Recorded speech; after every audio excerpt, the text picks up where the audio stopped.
พี่น้องผู้ขามาส่งกำลังใจให้หมอลำวงเจริญของเสียก่อนกับอีเมเดียนเพี้ยนอำนวยพรเด้อไปแสดงอยู่ซอย12พัฒนานิคมจังหวัดลพบุรีเจอพายุฤดูร้อนพี่น้องเอ้ยพัดเวทีพัดผัดสากละเนระนาดลมเป็นละนาวเบิดกระเจ้ามาซอยกันสุกซอยกันยู่ขึ้นอยู่โอ้ยให้ผ่านวิกฤตไปด้วยดีเด้อฝนตกพร้อมเทิงจืนเทิงแฉะจังสี่ละชีวิตหมอลำมันลำบากดิพี่น้อง ไปล่ำย่ำหนาวกับลำบากจังนึงหนาวว่าสันเนาะใจสุดหมอลำแขนสันหนาวจนโค้งจิ้งลูกเบิดแต่ที่ตูนชาติอยู่ไปล่ำย่ำฝนว่าสิฝนตกฝนลงเทิงจืนเทิงแสะว่าเป็นตะยูไปล่ำย่ำฮอนจังสีว่าบ่มีอีหยังเห็นบ่พาอยู่ฤดูร้อนเข้ามาโอ้ยพัดละนี่ละนาดจักภาษาจักเวทีอะไรทำไมได้แสดงซัมบบุมื้อนั้นก็ได้หมอลำวงเจริญหมอลำวงเจริญหมอลำวงเจริญบันเทิงศิลป์ของเสียก่อนฤดูกาลแรกพี่น้องเอ๋ยกำลังไปได้สวยตัวงานวัสันไหลมากเท่มากพูดงานกับถือว่าติดกันอยู่ดิวงเจริญบันเทิงศิลป์ก็ได้พี่น้องเอ๋ยกายผ่านวิกฤตไปด้วยดีเด้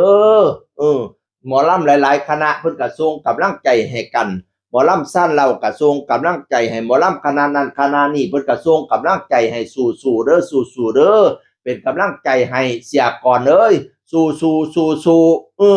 โอ้ยเนาะอันฝนพี่บ้านี่ก็มาตกใส่หยังบ่ห่านหมอลำของเขาเจ้าสิเอาบุญเอางานนี่ก็ได้ไปตกอยู่โคกอยู่ดงพุ่นเปียงไปตกอยู่ดงไม่หนาไปตกอยู่ป่าไม่กว้างพุ่นไปตกอยู่ไหนาตะกร้าพุ่นมองเขาเจ้าสิปลูกมากปลูกผลพุ่นมาตกใส่หยังห่านหมอลำผู้ใดสิมาดำนะอยู่ห่านหมอลำอยู่ดี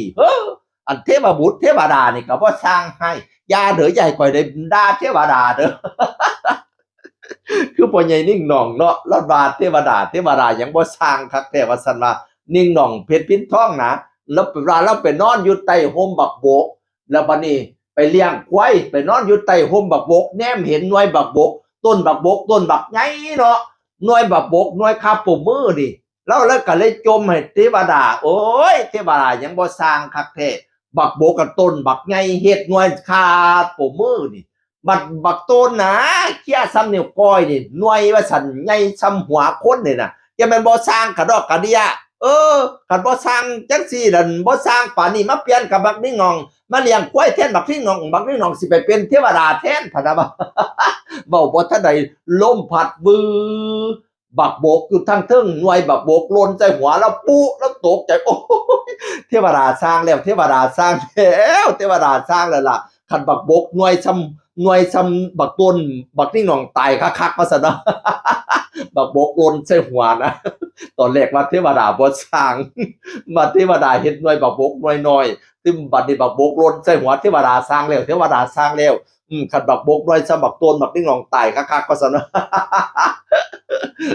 เทวดาเฮ็ดดีละล่ะขาน้อยแต่บัดหลังมายายตกใส่ห่านหมอลำหลายตาลีโตนเพิ่นซะนี่เดี๋ยวเนี้ยจากเสียงอื่นกดเข้ามาเว้าสู่ฟังสวัสดีครับ